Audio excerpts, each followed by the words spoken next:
마태복음 21장 1절로 11절까지입니다.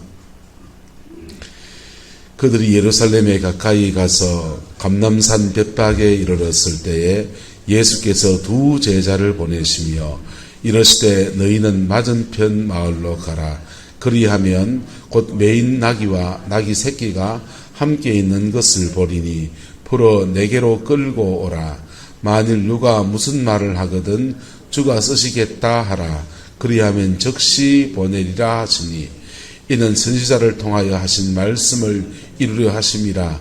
일렀으되 시온의 딸에게 이르기를 내 왕이 내게 임하나니 그는 겸손하여 나귀 곧 멍에 매는 짐승의 새끼를 탔도다 하라 하셨느니라. 제자들이 가서 예수께서 명하신 대로 하여 나귀와 나귀 새끼를 끌고 와서 자기들의 겉옷을 그 위에 얹음에 예수께서 그 위에 타시니 무리의 대다수는 그것의 겉옷을 길에 펴고 다른 이들은 나뭇가지를 베어 길에 펴고 앞에서 가고 뒤에서 따르는 무리가 소리 높여 이르되 호산나 다윗의 자손이여 찬송하리로다. 주의 이름으로 오시는 이여 가장 높은 곳에서 호산나 하더라. 예수께서 예루살렘에 들어가시니 온 성이 소동하여 이르되 이는 누구냐 하거늘 무리가 이르되 갈릴리 나사렛에서 나온 선지자 예수라 하니라. 예수님께서 예루살렘에 입성하신 종려주일입니다. 오늘부터 시작해서 한 주간을 교회는 고난주간으로 지킵니다. 부활절까지의 여정을 이렇게 보내게 되고 길게는 제수요일이라고 해서 40일 동안 예수님의 고난을 기억하고 그 고난에 동참하고 그럴 때 부활의 영광에 이르는 그냥 맞는 부활절하고 이렇게 절기를 지키면서 기도하면서 보낸 부활절하고는 다른 겁니다. 할렐루야. 저와 여러분 안에 예수의 생명으로 풍성해지는 부활절이 되기를 그리스도의 이름으로 축복합니다. 그래서 예수님께서 한 주간 동안 이렇게 고난 여정을 걸어가신 여정들과 또 주님이 십자가에 죽으시는 예고의 말씀, 정의의 사건들을 중심으로 이 한 주간 동안 이렇게 말씀을 나누려고 합니다. 저와 여러분의 영혼 속에 그리스도가 다시금 부활의 생명으로 임하시는 그 은혜가 풀어지게 되기를 예수 이름으로 축복합니다. 주님께서 예루살렘에 이루시게 됩니다. 그냥 오신 게 아니라 예수님의 생전에 예루살렘에 그 공생의 동안은 3번 올라가십니다. 공식적으로는 3번 올라가셨는데 다른 두 번은 그냥 조용히 예루살렘에 가서 다른 순례객들처럼 그냥 순례하시고 그렇게 오셨어요. 근데 마지막 예루살렘에 올라가실 때는 당신께서 십자가에 죽으시는 제물이 되어서 올라가시는 겁니다. 그렇게 해서 올라가는데 2월절 행렬에 올라가는 여정에 예수님의 소문이 이 갈릴리에서 지금 파다하게 퍼져서 죽은 자를 살렸다더라, 5,000명을 먹였다더라, 안전뱅이를 익혔다더라, 소경의 눈을 떴다더라, 온갖 기사와 표적에 관한 이야기들, 그리고 예수님을 또 시기 질투하는 바리새인들, 서기관들이 있어서 그런 반대편의 이야기들, 이런 것들이 이렇게 난무한 중에 예수님의 행렬이 예루살렘으로 올라가는 겁니다. 이렇게 올라가는 여정에서 여리고에서 소경 바디메오가 눈을 뜨게 됩니다. 이 올라가는 여정에서 베다니에 있는 죽은 나사로가 사흘 만에 그렇게 살아나게 됩니다. 사람들이 다 보는 길 한복판에서 앞을 보지 못하는 사람이 눈을 뜨고 썩어서 장례를 치르고 동굴에다가 매장을 하는데 그 동굴의 입구를 막아놨더니 그게 썩은 냄새가 나던 그 나사로, 배를 동여서 그냥 입간을 다 했는 나사로가 살아나와서 부활을 증거하고 하니까 이거는 경천동지할 일입니다. 그래서 모든 초점이 예수님에게 옮겨지게 됩니다. 이번 6월절의 핫 이슈는 바로 예수가 누구냐라는 것입니다. 그분이 누구냐? 그분이 메시아다, 아니다. 막 설랑설레가 그렇게 난무하는 중에 주님이 예루살렘으로 올라가십니다. 모든 사람들이 예수를 따르는 그런 여정에서 사람들은 이제 나귀 새끼를 타고 오시는 예수님을 맞이하게 됩니다. 근데 이 맞이하는 모습들 보십시오. 자기들의 겉옷을 그 위에 얹었다 그랬어요. 그리고 자기들의 겉옷을 나귀의 그 안장처럼 그렇게 예수님의 겉옷을 얹어서 그렇게 제자들이 이렇게 했다. 그리고 무리의 대다수는 또 예수님이 오시는 그 길 노중에다가 자기의 겉옷을 길에다 폈습니다.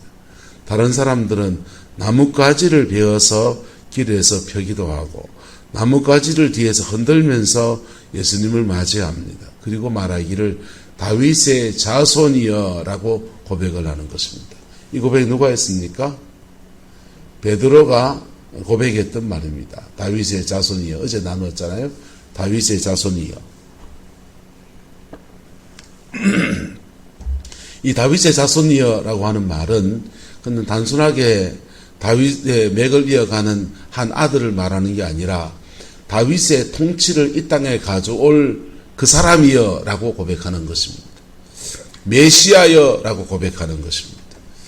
이 고백을 들으면서 어떤 사람들은 그 말하는 말들을 하지 못하게 하라라는 사람도 있고 어떤 사람들은 와와 소리를 지르고 아이들도 소리를 지르고 그런 여정에서 예수님은 예루살렘으로 행진에 들어가십니다.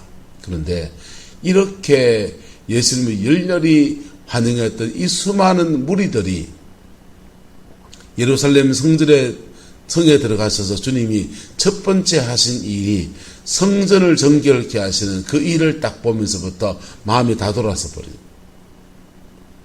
성전을 정결케 할 게 아니라 누구를 없애야 됩니까? 로마의 군대를 쫓아내주고 우리의 적인 그 사람들 빌라도와 단판을 짓고 이래야 될 것 같았는데 예수님은 성전을 정결케 하시는 겁니다. 그럴 때 사람들의 마음이 돌아서 버립니다.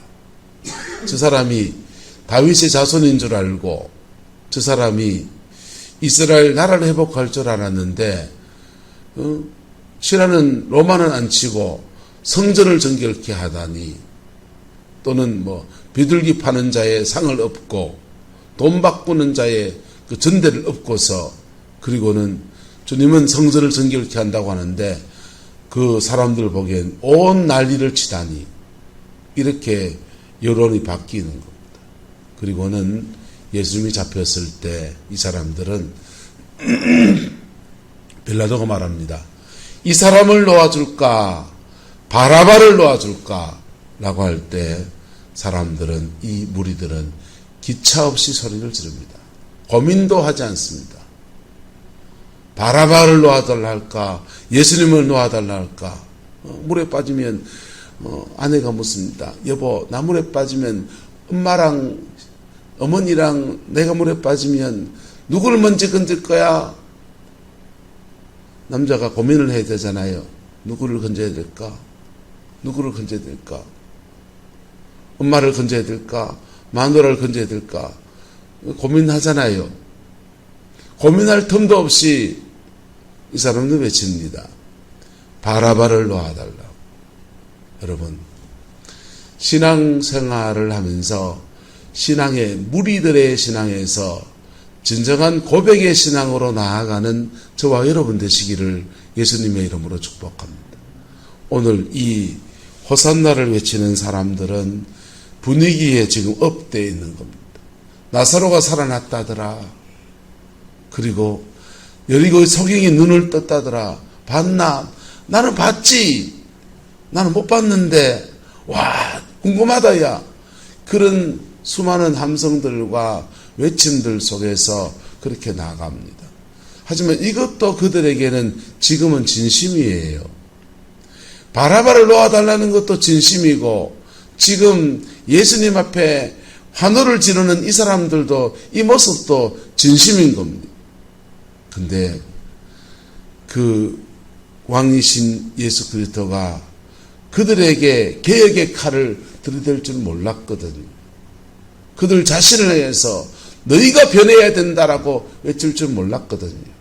근데 성전을 정결케 하시고 유대 이방인이 아니라 유대인 우리가 변화되어야 된다라고 하는 주님의 외침과 주님의 말씀 앞에 따라가면 어떻게 됩니까?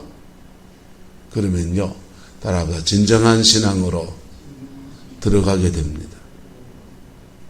무리의 신앙에서 그냥 분위기에 끌린 신앙이 아니라 나의 고백으로 주님의 여정을 따라가면서 나의 하나님으로 만나게 되는 그 은혜가 우리 가운데 이루어지게 되는 것입니다. 예수님은 원하시는 것이 그것입니다. 무리 가운데 있는 분위기상에 붕붕 뜨는 것도 신앙의 삶에서는요, 필요할 수 있습니다. 그것이 믿음의 계기도 될 수 있습니다. 만약에 이 구룡포에 제가 아직 부족하지만은 우리 성광교에서 놀라운 역사가 일어났습니다. 그래가지고는 막 교회가 막 소문이 막 온 구룡포에 다 났어요. 죽은 자가 살았다 합시다. 뭐 기왕에 뻥인데 뭐 죽은 자가 살아나서 죽은 지 사흘 되신 분이 무덤에서 일어났는데 어쩌고 저쩌고 해서 놀랍게 그분이 막 간증하고 천당 갔다 온 간증을 막 시장 바닥에서 막 해대고 그러니까 사람들이 다 몰려옵니다.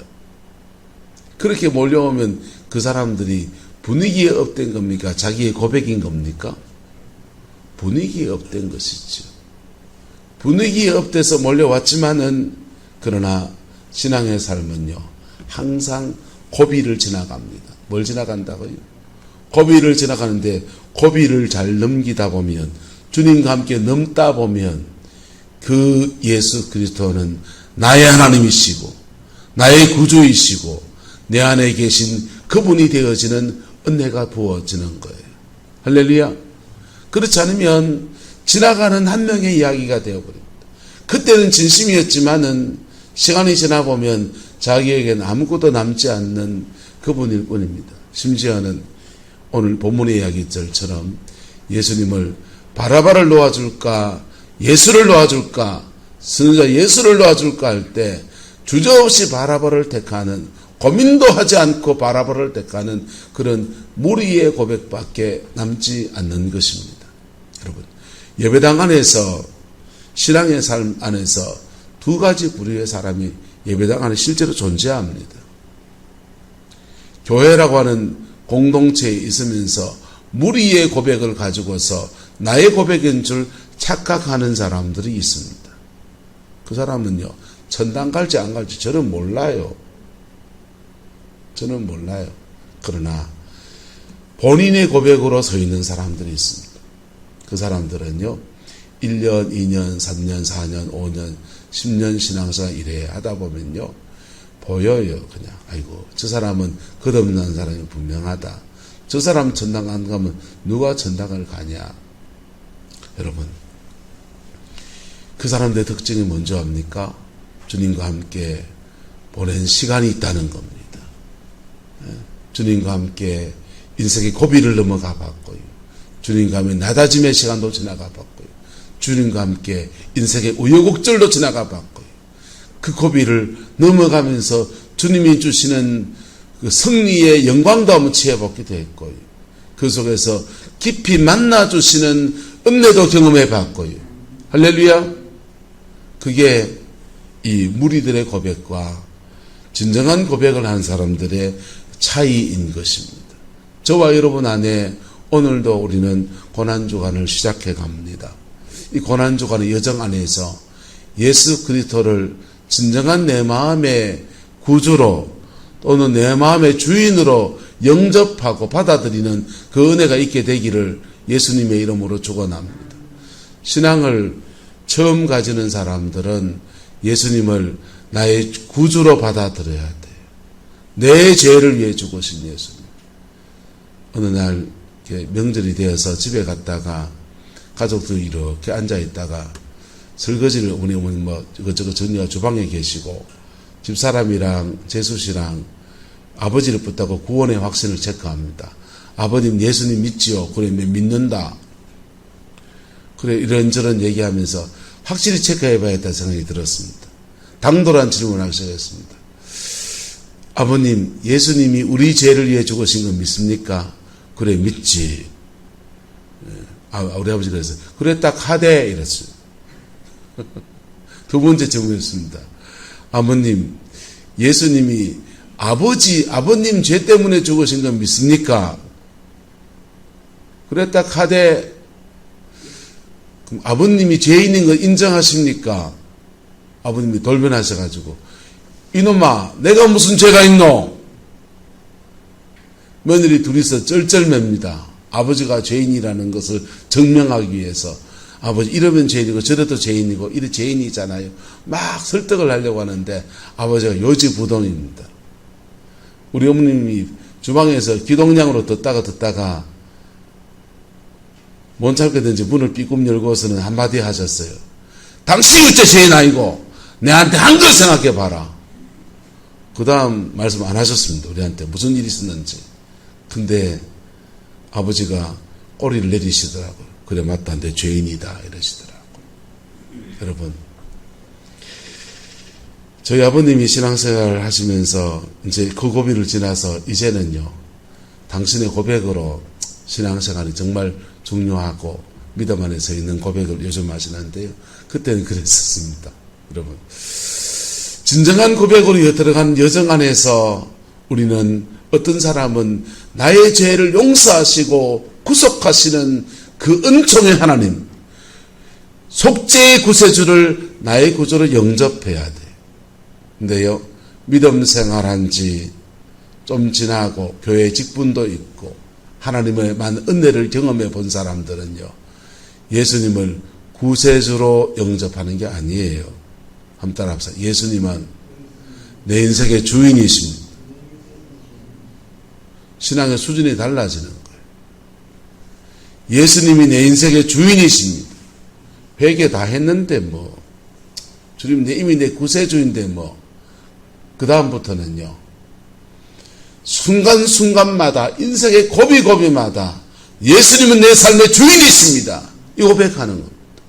그럴 때 주인 되신 그분 앞에 내가 무엇 해야 될 것인가 나오고요. 주인 되신 그분 앞에서 내가 어떻게 처신해야 될 것인가도 나오고요. 어떻게 말해야 될 것인가도 나오고요. 그분이 주인이면 내가 종이잖아요. 종으로서의 주의 종으로서의 나의 자세도 나오고요. 그 길을 걸어가는 겁니다. 그리고 그렇게 걸어갈 때 예수님은 주인 되셔서 내 가정과 내 삶의 자리 안에서 하나님의 통치하심을 풀어놓으십니다. 태산 같은 문제들 속에서 예수가 주인 되시면은 그분이 그 모든 문제 앞에서 평정해 나가시는 역사를 일으켜 갑니다. 그분이 우리의 삶의 주인인 겁니다. 이거는 그 순간순간마다 나를 내려놓으면서 그분을 받아들이는 거예요. 주인 되신 그분 앞에 복종하는 것입니다. 그 순간에 내 기분 따라가면요 사단의 밥밖에 안 돼요. 예수 믿는데 마귀의 조롱거리밖에 안 돼요. 목사인데 목사면 장로면 무슨 소용이 있습니까? 그 고비에서 믿음의 선택을 하지 않았기 때문에 심지어 성령의 은사자도 성령의 은사가 있으면 무슨 소용입니까? 지 맘대로 사는데 예수가 주인 되시는 겁니다. 주인 되실 때 그분이 우리의 삶에 좌정하셔서 우리를 통치하시고 우리 환경과 삶의 자리 안에서 그분의 통치하심을 풀어놓으시면서 그분의 방식대로 문제를 풀어가시는 그 역사를 일으켜 가는 겁니다. 할렐루야. 오늘 본문의 사람들은 무리의 고백 안에 있습니다. 깃발을 날리고 종려나무 가지를 흔들고 난리 치는 모습은 마치 선거 때 막 이렇게 흔들면서 사거리에서 손들고 있는 모습과 비슷할 수 있습니다. 그 분위기 끝나고 나면 싸하게 식어버린 그런 사람들처럼 이 사람들도 예수님이 그 다음 행적을 따라가면서 다 그냥 뒤쳐져 버려요. 다 떠나버리기도 하고, 소극적인 사람은 떠나버리고요, 적극적인 사람은 예수 대신 바라봐내나라고 꽝 지르고요. 그게 예루살렘의 예수님 당시의 이야기입니다. 우리의 이야기도 될 수 있는 것이 현실이에요. 그렇게 되지 않으려면요, 그렇게 되지 않으려면 무리의 신앙에서 신앙의 단계가 높아지기를 축복합니다. 예수님은 나의 구주이시고 나의 하나님이시고 내 인생의 주관자이십니다. 할렐루야. 포항에 김문택 목사라고 아주 후배이긴 하지만은 제가 너무 좋아하는 동력자가 한 명 있습니다. 근데 김 목사님이 예수가 주인된 삶에 대해서 도전을 받았다는 거예요.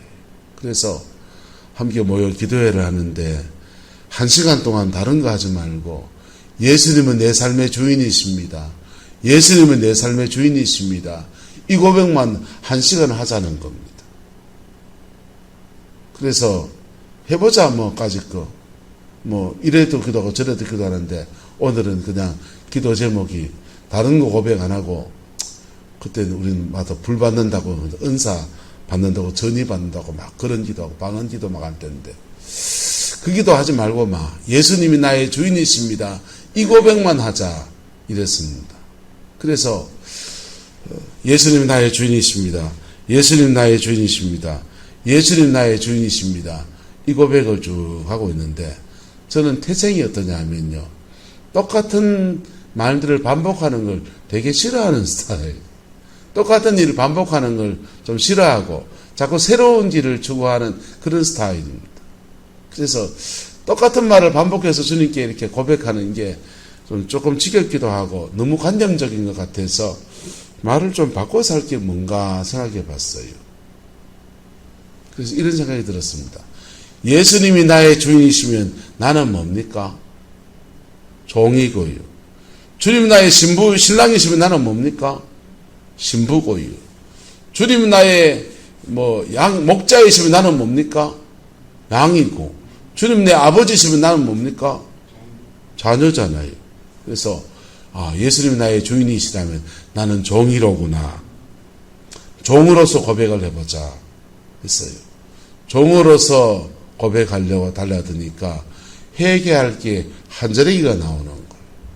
주님 나의 주인이신데 내가 내 시간을 선하게 사용하지 않고 종으로 살지 못한 것을 회개합니다. 주님 나의 주인이신데 내가 목회를 하면서 종으로서 목회하지 않고 농땡이 친 거 회개합니다. 그러니까 주님이 나의 주인이신데 내가 종의 자세를 갖지 않는 삶에 많은 일들이 있더라고. 그걸 고백하면서 나는 종인데 이래 못해서 잘못하면 죄송합니다. 이래 못했습니다. 주님은 나의 주인이신데, 주님은 내 인생의 주관자이신데 내가 당신의 인도하심을 이걸 놓쳤던 것을 회개합니다. 이렇게 고백하며 나갔어요. 한참을 고백하는데 갑자기 제 속에서 영음이 들리는 거예요. 하나님의 음성이 들립니다. 이렇게 말하는 거예요. 아주 그냥 강한 어조로 이렇게 들리더라고요. 너 종 아니다! 너 아들이다! 이러더라고요. 그 음성이 들리는데 눈물이 얼마나 나는지. 내가 종 아니고 내가 뭐라고요? 아들이다. 그 말씀을, 그 음성을 확 듣는데 이런 생각이 들었어요. 내가 종의 자세로 나갔더니 주님이 나를 뭘로 받아주시는구나? 아들로 받아주시는. 누가복음 15장에 보면은 집을 나간 탕자가 돌아옵니다. 돌아오는데 그 아들이 돌아올 때 아버지 집에는 품꾼도 넉넉히 배부르니 나를 뭘로 보소서? 품꾼의 하나로 보소서. 다른 말로 하면 나를 종으로 보소서. 아버지의 재산을 다 탕진해서 나는 아들로서의 자격이 없으니 나를 종으로 보소서. 그리고 그 올 때 이 친구가요, 돌아온 탕자가 맨발로 와요. 이스라엘 나라에서는요, 종은 신발을 신지 않습니다. 신발을 신지 않는 맨발로 아버지 앞에 옵니다.